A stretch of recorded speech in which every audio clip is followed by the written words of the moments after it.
I was cast aside by my cruel parents when I was only 14 years old, deemed too frail and unfit for hard labor, and, in a twist of fate, I now reside in my uncle's home, a house I inherited, even though those same parents are now pleading to re-enter my life. I felt like the most unfortunate 14-year-old in the entire world, abandoned to struggle in the rural stretches of Arkansas, where nearly everyone makes their living as a farmer. In this rustic countryside, children are forced to begin working on the farm at an incredibly early age, and only a few forward-thinking parents truly understand the value of formal education enough to send their kids to school. Unfortunately, I was not fortunate enough to have such nurturing guardians. My father, who never owned any land of his own, would travel from one local farmer to another to purchase produce, and then sell it at the market. I also had a younger brother named Toby, who was just 10 years old at the time. I was a high school junior when I turned 14, and although I didn't completely grasp the immense importance of education at that tender age, I harbored a secret desire to become something far greater than a mere farmer. Even then, I dreamed of a future that transcended the rustic limitations imposed upon me. And by the way, if you appreciate these heartfelt stories, please remember to subscribe, like, and share for the support of my channel. Your engagement means the world to me. Just 2 days after celebrating my 14th birthday, a day that should have marked the beginning of new opportunities, my father summoned me into his room with a grim look, declaring that it was finally time for me to abandon my schooling. He informed me in a cold, detached tone that arrangements had already been made with a friend who owned an enormous, sprawling farmland, where I was destined to become one of his hired laborers. At that age, I was a frail, skinny 14-year-old, lacking the robust physical stamina that many of my peers possessed, possibly because Toby and I were never fed properly by our indifferent parents. Deep down, I felt a profound sadness about being forced into this laborious path, yet I found myself powerless to voice any objections or to question my parents' decision. That day, with a heavy heart and a silent resignation, I bid farewell to the hope of continuing my education. My very first day on the farm was a catastrophe. I collapsed from sheer exhaustion, and the ensuing commotion that followed my revival was something I still cannot fully put into words. In a surprising turn of events, the owner of the farmland personally escorted me back home, so that my parents could be informed of what had happened. Instead of expressing genuine concern for my well-being, my parents were primarily fixated on getting me back to work immediately. My father reassured the farm owner, promising that I would resume my duties the very next day after what was likely a brief period of rest. Although my father's dismissive comment stung deeply, I found some solace in the farm owner's compassionate response. He sternly declared that he no longer believed I was fit to labor on his land. My father's attempts to persuade him otherwise fell on deaf ears, and the owner, not wanting to cause any further trouble, departed the scene. In the days that followed, my parents' anger was directed at me for reasons I couldn't understand, and my little brother Toby looked on in sheer terror, fully aware that he might share the same grim fate in a matter of 4 years, or even sooner. Despite my father's desperate attempts to find another employer for me, the unfortunate news of my collapse had spread throughout our small community, leaving him with little hope of securing any kind of job on the farm. Soon, my mere presence in the household became a source of irritation for my parents. Every minor mistake I made was met with severe disapproval. They even went so far as to reduce the portions of food on my plate, yet paradoxically, they would still complain that I ate too much. No one else was ever held accountable for any misdeeds except me, as if I were somehow responsible for every imperfection in their world. Eventually, after my father's repeated failures to secure me another job, I thought that perhaps returning to school might offer me a better alternative than languishing at home. One evening, gathering all the courage I could muster, I approached my parents with the suggestion of resuming my education. However, this idea turned out to be a grave mistake. The moment I stepped into their room, the expressions on their faces contorted with disgust and disapproval. I explained, in what I hoped was a calm and reasoned manner, that going back to school was the most sensible use of my time, since I could not bear to sit idly at home.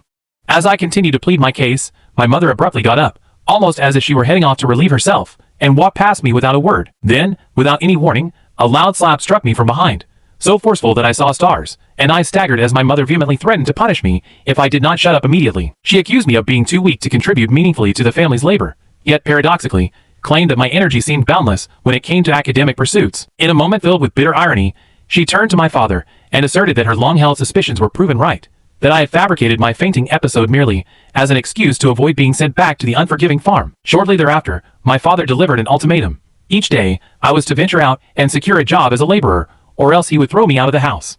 After a full week passed with no promising results, my father unceremoniously carried out his threat and cast me out. I had naively insisted that I couldn't find employment, completely unaware that my parents had long been planning my expulsion. The shock deepened when Child Protection Services, CPS, arrived at our home. According to my parents, they were no longer capable of caring for me, and the CPS had been called in to verify whether this was a case of genuine neglect or simply an attempt by irresponsible adults to shirk their parental responsibilities. I listened in dismay as my parents discussed how business was in dire straits, and how they were struggling to provide even the most basic nourishment for both Toby and me. In their eyes, they could only manage to care for one of us. After the CPS agents had carefully noted their claims, they explained that before making any decisions about placing me in a foster home or an orphanage, they would first check if there was any living relative who could take me in. Only if no such relative was available would alternative options be considered. My father promptly mentioned that his only remaining relative was his cousin, Uncle Jeff, who resided in the city, a man we hadn't seen in what felt like an eternity. He confessed that he wasn't even sure if Uncle Jeff was in a position to care for me, claiming that the last he had heard, Uncle Jeff was struggling financially. Shockingly, he admitted that he hadn't been in contact with his sole living relative for over 7 long years. In his eyes, this outdated information was enough to predict that if the CPS reached out, Uncle Jeff would likely refuse to take me in.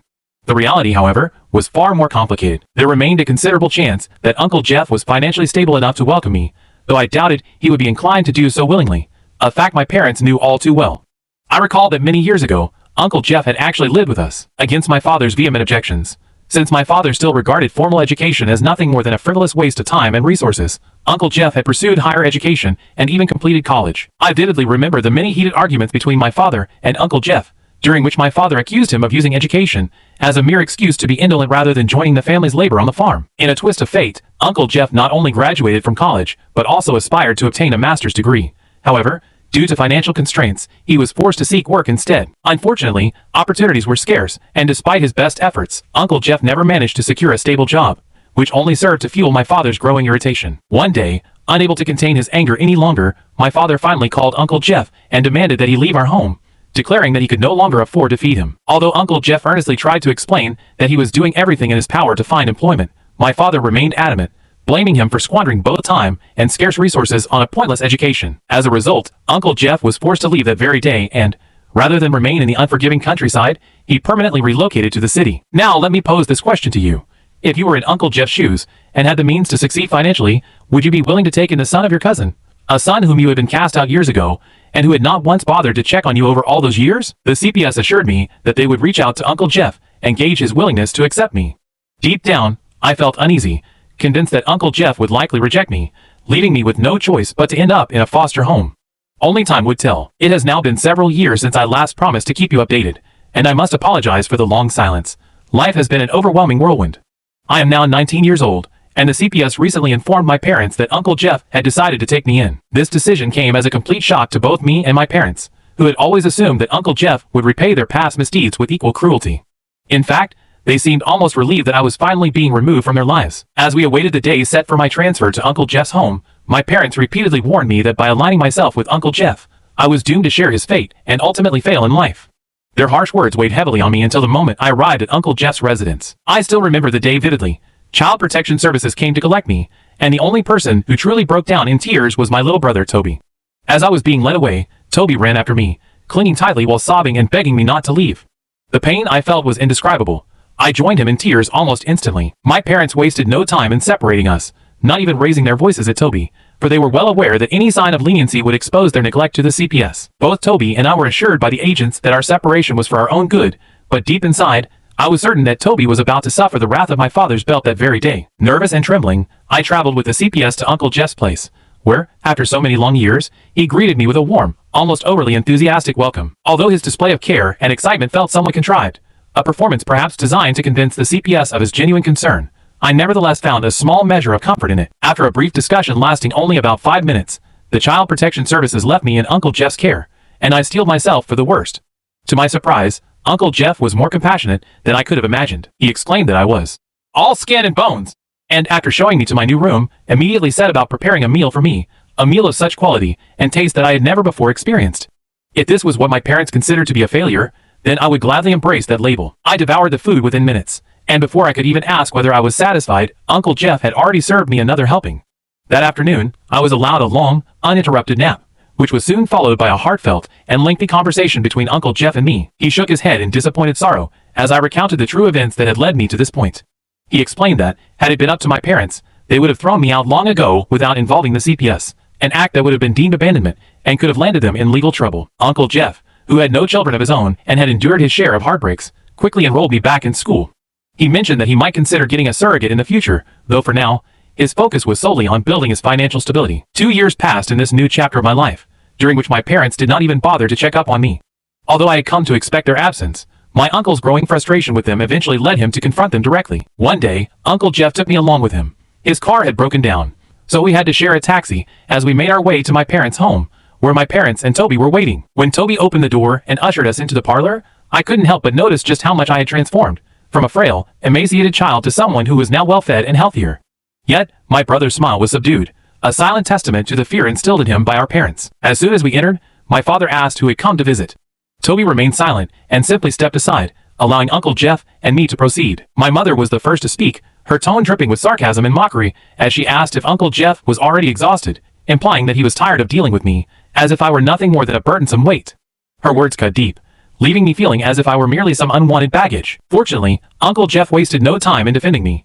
He told my parents that he had brought me so they could witness firsthand how much I had flourished after being abandoned by them, a clear indictment of their failure as parents. My father, in his typical self-serving manner, insisted that the only reason I was healthy was because I was leeching off Uncle Jeff's resources, and even suggested that if Uncle Jeff had nothing better to offer, he should simply take me away from our home permanently. In response, Uncle Jeff called him shameless, and signaled that it was time for us to leave. As we departed that day, my heart ached with sorrow, and my legs felt leaden with despair.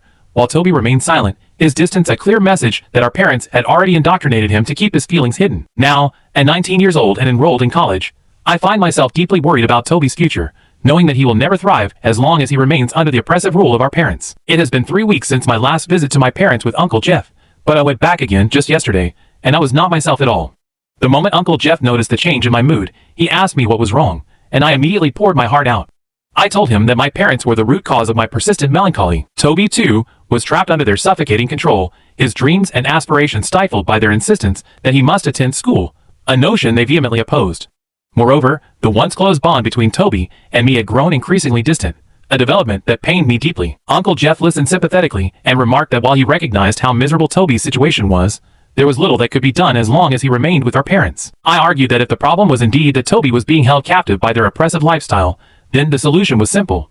We needed to remove him from that toxic environment. I felt that if we could just convince our parents to let him go, they would be more than willing to pass on the responsibility. After all, they had been perfectly content with abandoning me for so long. Before I could fully articulate this plan, Uncle Jeff interjected, explaining that his earlier pity was not born out of an unwillingness to take in my brother, but rather from his belief that our parents would never be willing to relinquish him. Despite this, I persisted with my proposal, although Uncle Jeff made it clear that he was done dealing with our parents' nonsense.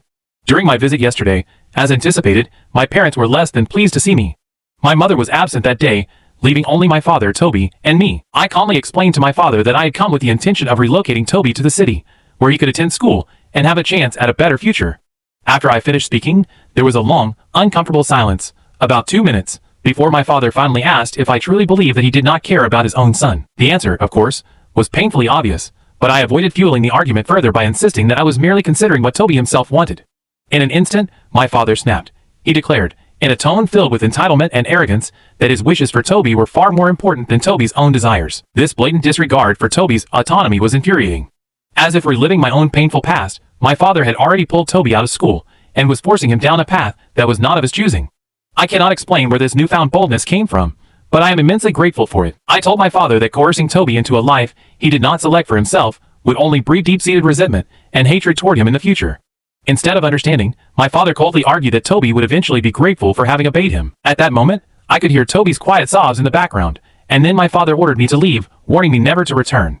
With a heavy heart and a determined spirit, I rose and walked out, vowing not to let our parents' toxic entitlement ruin Toby's future. Toby is now 15 years old, and in 3 more years, he will be legally empowered to make his own decisions. I fervently hope that when that time comes, he will choose education and refuse to be swayed by the disillusioned philosophies of our upbringing. Now, in what I call Update 3, I am 21 years old, a big boy in the eyes of society, at least in financial terms, but my heart remains heavy as I write these words.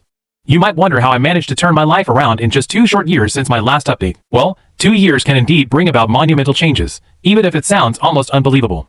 I now boast a net worth of just over $500,000, though this success is not solely my own doing. My uncle and I had been living quietly, having long accepted that our parents were not meant to be in our lives. However, I soon began to notice that Uncle Jeff's health was slowly deteriorating, and my concern for him grew with each passing day. I would often ask him about his well-being, and while he tried to reassure me that everything was fine, his calm words did little to ease my worry. One day, during what began as an ordinary conversation about the importance of finding inner strength in the face of loneliness, Uncle Jeff unexpectedly posed a question to me. What would I do if I suddenly found myself in possession of all the wealth he had amassed? I began to describe my dream of establishing a scholarship fund for children in our rural community, children like me, who longed to pursue an education, but were held back by the financial limitations imposed by neglectful parents. As I continued, Uncle Jeff suddenly began to cough, a persistent, worrisome cough that quickly escalated into something far more alarming. I hurriedly fetched him a glass of water, and in that frantic moment, I noticed that his hand, stretched out to accept the water, was stained with blood. My heart sank as I realized the gravity of the situation. Despite my urgent pleas to rush him to the hospital, Uncle Jeff remained strangely calm. It was then that he revealed the devastating truth. He had been diagnosed with stage 4 lung cancer. Although he had been undergoing treatment, his condition had worsened significantly, and the doctors had given him only a few precious months to live. The news struck me like a sledgehammer. I couldn't bear the thought of losing the one person who had been my guiding light. I desperately suggested seeking treatment at renowned medical centers around the world, but Uncle Jeff informed me that he had already visited several of them, and every expert had delivered the same grim diagnosis. Each day since then has been a torment, a constant reminder that my time with someone so dear was rapidly dwindling. As Uncle Jeff's condition worsened, he was eventually admitted to the hospital, where he began to prepare for the inevitable by putting his affairs in order. I felt an overwhelming urge to contact my parents to inform them of his critical condition, but Uncle Jeff firmly asked me not to. He insisted that they had abandoned him long ago, and he no longer wished for their interference in his final days. In a bittersweet turn, Uncle Jeff then informed me that I would inherit everything he owned. I initially assumed that meant only the modest, beautiful house he had built and the small sum he had saved, but I was stunned to learn that his estate was valued at over $500,000. At that moment, my grief was so profound that I could hardly muster any joy over his generous decision. Defying what many would call Uncle Jeff's dying wish, I reached out to my parents. Despite knowing how rocky our relationship had been over the years, I felt compelled to give my father one last chance to atone for his past neglect. However, my father's phone line was fraught with technical issues, so I called my mother instead. The moment she heard my voice, she hissed angrily and immediately passed the call on to my father, who curtly answered with a terse "Yes." I barely had a few seconds to explain that Uncle Jeff was gravely ill and had been admitted to the hospital. Just as I was about to reveal that his doctors had given him only a few weeks to live, my father exploded over the phone, accusing me of disrespect and even suggesting that my call was nothing more than an attempt to solicit money for treatment. The cruelty did not stop there. My father then coldly declared that not a single cent of his hard-earned money would ever be used to help either Uncle Jeff or me, even if we were both facing death.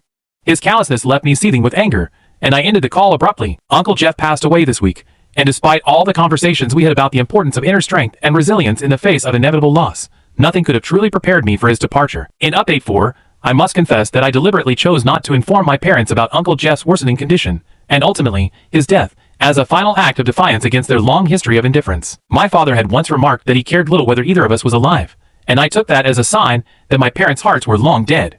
Never having organized a proper celebration, or even a simple funeral, I found myself at a loss for how to proceed. Yet, remarkably, everything fell into place as I reached out to his close friends, who immediately took it upon themselves to ensure that Uncle Jeff received a burial befitting the man he was. The day of the funeral arrived, and I was struck by the deep loneliness of having no family member present to offer the emotional support I so desperately needed. Uncle Jeff had been more than just an uncle to me. He had been the father figure my own father had refused to be, and the nurturing presence that my mother had never provided. True to his non-religious nature, Uncle Jeff's final ceremony did not take place in a church, but in a modest funeral home, where his last wish of being cremated was to be fulfilled. As I stood there, watching him lie in the coffin as if in a peaceful slumber, it felt like a cruel nightmare from which I wished I could wake up at any cost. Overwhelmed by a torrent of emotions, I found a secluded corner and allowed myself to break down, crying with the raw intensity of a child who had lost everything. My solitude was abruptly interrupted when I heard a familiar voice, one that sounded strikingly like my father's, uttering that Uncle Jeff was a good soul. I turned to find my parents standing there alongside some of Uncle Jeff's friends, as if they were suddenly eager to claim a connection to him. The sight transformed my sorrow into seething anger, and I began advancing toward them, uncertain of what I would do next, but resolute in my belief that they did not belong there. My mother demanded to know why I had not informed them of Uncle Jeff's death, and I coldly replied that he would not have wanted them at his funeral, a suggestion that my mother vehemently rejected, claiming I had no right to make such demands. Realizing that a public scene might erupt, I quickly shifted my focus to the cremation process. Moments later, as Uncle Jeff was being cremated within minutes, I thanked everyone who had come, and even invited those present for some light refreshments at my home.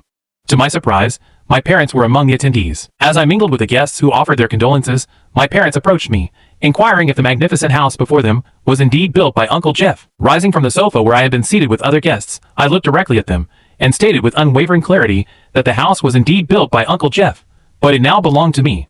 My mother, in disbelief, asked if I truly meant what I had said. I confirmed her query by adding that Uncle Jeff had left me $500,000 in his account. Their jaws dropped in shock, but before they could gather their thoughts, I ordered them, in no uncertain terms, to leave my house immediately. The entire scene was surreal. My father protested that they were still my parents, and that I could not possibly disrespect them in such a manner, but I was resolute. I even called security to ensure they were physically escorted out. I emphasized every word, certain that Uncle Jeff would be smiling down from above, as my parents were shamefully expelled from the home he had once built. In the midst of all this chaos, I announced that I would be changing my name soon, and that even Kobe, who is currently 177 years old, a figure symbolic of the burdens my parents have imposed, would be persuaded by next year to come live with me, thereby forcing my parents to spend the rest of their lives in isolation. Thank you all for supporting me throughout this tumultuous journey, and for listening to my story.